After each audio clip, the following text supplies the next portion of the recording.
नमस्कार दोस्तों, स्वागत है आपका एमसीक्यू आईक्यू में। मैं आपको आरआरबी एनटीपीसी एग्जाम के लिए 6000 क्वेश्चन करा रहा हूँ। ये 25th पार्ट है। देखिए, ये प्रीवियस ईयर क्वेश्चन है जो RRB group D, RRB JE या एनटीपीसी रेलवे का कोई भी एग्जाम दीजिए उसमें ये क्वेश्चन जरूर आएंगे। तो आरआरबी ग्रुप डी का एग्जाम भी आने वाला है, एनटीपीसी का एग्जाम भी आने वाला है और डीएफसी एग्जाम जो डेडिकेटेड फ्लीट कॉरिडोर है उसकी वैकेंसी भी आई है। डीएफसी एग्जाम के लिए मैंने हिस्ट्री कंप्लीट करी है, जो रेलवे की हिस्ट्री है वो मैं आपको पहले पढ़ा चुका हूँ और उससे बहुत सारे क्वेश्चन भी एग्जाम में आ चुके हैं। तो डीएफसी एग्जाम की वैकेंसी आई है और मैं इसके लेक्चर पढ़ाऊंगा आपको 1 फरवरी से। 1 फरवरी से हम इसकी क्लास स्टार्ट करेंगे और करंट अफेयर जो 2024 के बाकी लेक्चर बचे हैं वो भी 1 फरवरी से मैं आपको पढ़ाऊंगा। तो चलिए शुरू करते हैं। ये 6000 क्वेश्चन है। इससे पहले मैं आपको 1000 क्वेश्चन भी करा चुका हूँ रेलवे एग्जाम के लिए। आज का फर्स्ट क्वेश्चन है, what is the highest pH value of any substance can have. किसी भी पदार्थ का अधिकतम पीएच मान कितना हो सकता है। अगर मैं पीएच स्केल की बात करता हूं तो पीएच स्केल की जो मिनिमम वैल्यू होती है वो होती है 0 और जो मैक्सिमम वैल्यू होती है वो होती है 14। तो इसका करेक्ट आंसर होता है हाईएस्ट वैल्यू होती है 14 पीएच होता है हाईएस्ट वैल्यू। अब 0 से 7 तक हमारा एसिडिक पीएच होता है। 7 से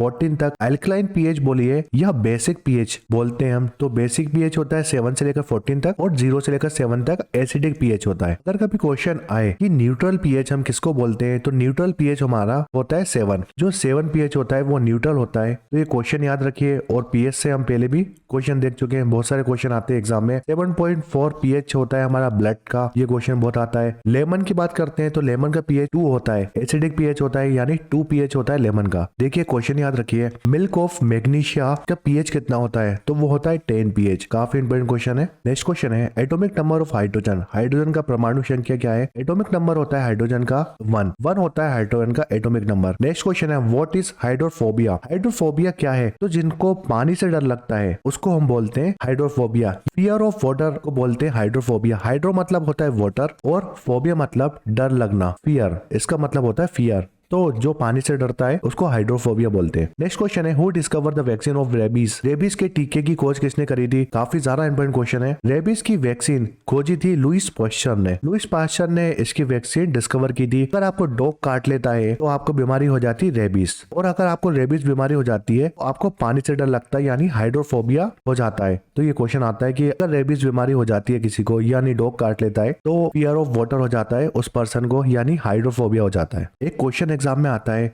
कि वर्ल्ड की फर्स्ट वैक्सीन कौन सी थी। वर्ल्ड की फर्स्ट वैक्सीन कौन सी थी जो सक्सेसफुली क्रिएट की गई थी। तो वर्ल्ड की फर्स्ट वैक्सीन थी स्मॉल पॉक्स की वैक्सीन। जो स्मॉल पॉक्स है उसकी वैक्सीन बनाई थी किसने, और ये वर्ल्ड की फर्स्ट वैक्सीन थी स्मॉल पॉक्स के लिए जिसने बनाई थी, इनका नाम था एडवर्ड जेनर। एडवर्ड जेनर ने स्मॉल पॉक्स की वैक्सीन बनाई थी और ये वर्ल्ड की फर्स्ट सक्सेसफुल वैक्सीन थी। काफी ज्यादा इंपॉर्टेंट क्वेश्चन है। फिर बात करते हैं पोलियो की वैक्सीन के बारे में। पोलियो की वैक्सीन किसने बनाई थी। पोलियो की वैक्सीन बनाई थी जॉन शार्क ने। जॉन शार्क और एल्बर्ट शेबिन। तो जॉन शार्क भी आ सकता है एग्जाम में, उनके साथ एल्बर्ट शेबिन का नाम भी आ सकता है। जॉन शार्क और एल्बर्ट शेबिन ने पोलियो की वैक्सीन बनाई थी, ये भी काफी इंपॉर्टेंट क्वेश्चन है। फिर टीबी की बात करते हैं, ट्यूबरकुलोसिस, इसकी वैक्सीन बनाई थी रॉबर्ट कोच ने। रॉबर्ट कोच ने टीबी की वैक्सीन बनाई थी, जॉन शार्क ने पोलियो की वैक्सीन बनाई थी और जो स्मॉल पॉक्स की वैक्सीन है वो एडवर्ड जेनर ने बनाई थी। नेक्स्ट क्वेश्चन है, full form of GST. GST का पूर्ण रूप क्या है। जीएसटी के बारे में इससे पहले वाले लेक्चर में मैंने आपको बताया था। इसका फुल फॉर्म है good and service tax. Next question है, who was the first railway minister after the independence of India. Bharat की स्वतंत्रता के बाद प्रथम रेलवे मिनिस्टर कौन था या रेल मंत्री कौन बना था। तो इंडिपेंडेंस के बाद में इंडिपेंडेंस मिला था 1947 में, 15 अगस्त 1947 में इंडिपेंडेंस मिला था इंडिया को। उसके बाद जो पहले रेलवे मिनिस्टर थे वो जॉन मेथाय पहले रेलवे मिनिस्टर बने थे इंडिया के। इंडिपेंडेंस के बाद अगर क्वेश्चन आता है फर्स्ट वुमेन या फीमेल मिनिस्टर कौन बनी थी रेलवे की, ऐसी कौन सी महिला है जो पहली रेलवे मिनिस्टर बनी थी, तो उनका नाम है ममता बनर्जी। ममता बनर्जी प्रेजेंट में वेस्ट बंगाल की सीएम है और ये फर्स्ट रेलवे मिनिस्टर थी इंडिया की। अगर क्वेश्चन आता है 2025 में रेलवे मिनिस्टर कौन है, तो प्रेजेंट में अश्विनी वैष्णव ये प्रेजेंट में रेलवे मिनिस्टर हैं और इन्होंने बहुत सारा काम करा है। नेक्स्ट क्वेश्चन है, who wrote origin of species. Origin of species किसने लिखी है। ओरिजिन ऑफ स्पीसीज बुक लिखी है चार्ल्स डार्विन ने और एक काफी इंपोर्टेंट बुक है। नेक्स्ट क्वेश्चन है, entomology is the study of, कीट विज्ञान किसका अध्ययन है। एंटोमोलॉजी जो है इसकी स्टडी को हम बोलते हैं इंसेक्ट बोलते हैं। इंसेक्ट की जो स्टडी होती है उसको एंटोमोलॉजी बोलते हैं। काफी इंपोर्टेंट क्वेश्चन है। नेक्स्ट क्वेश्चन है, the book a suitable boy has been written by, पुस्तक ए सुटेबल बॉय देश द्वारा लिखी गई है। ए सुटेबल बॉय, इसके ऊपर शायद मूवी भी बनी है एक, और ये बुक लिखी है विक्रम सेठ ने। नेक्स्ट क्वेश्चन है, who return the knighthood title to the British government in reaction against Jallianwala Bagh massacre. Jallianwala Bagh हत्याकांड के विरोध में किसने ब्रिटिश सरकार को नाइटहुड या केनाइटहुड की उपाधि